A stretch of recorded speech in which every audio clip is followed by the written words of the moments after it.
So hello guys, আমি রেহেনা। তোমরা সবাই কেমন আছো? আমি আবার একটা নতুন মিনি ব্লগ নিয়ে চলে এসেছি। আমরা গিয়েছিলাম না মামা বাড়ি। আমার মার নানিমা মারা গেছে, তাই রু সবাত ছিল, তাই আমরা গিয়েছিলাম। আর এটা আমার মামার বাড়ি। এখানে এটা শোয়ার ঘর। এখানে আমার মামা আর মামানি থাকে। আর ওইদিকে আবার একটা ছোট রুম আছে, ওইখানে আমার মামাতো বোন থাকে। এই দিক দিয়ে যায় রাস্তাটা, এইদিকে আমার ছোট রুমটা আছে, এটা রুম হয়। আর এখানে আমার বোন বইপত্র গুছিয়ে রেখেছে, আর এখানে আমার ভাই ভিডিও করতেছে, দেখতে এখন যাব বাড়ি। বাড়ি যাচ্ছি এখন। মারাও রেডি হয়ে গেছে, চলো দেখি রেডি হয়েছে কি না। আর দেখতে থাকো ভিডিওটা। এদিকে মা আর নানিমা বের হয়ে গেছে ব্যাগ নিয়ে, আর এখন আমার ভাইও যাবে।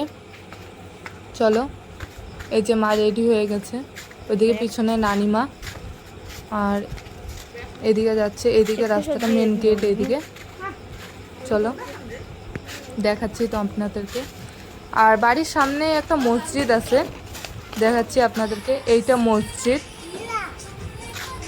দেখুন এইটা মসজিদ হয়, আপনারা দেখতে পাচ্ছেন। এখনো বানা পুরাটা হয় নাই, উপরে আবার ছাদ ঢালবে। এইদিকে পিছনে আবার টিন লাগাবে উপরে, ওইদিকে আবার ছাদ লাগাবে, দেখতে পাচ্ছেন আপনারা।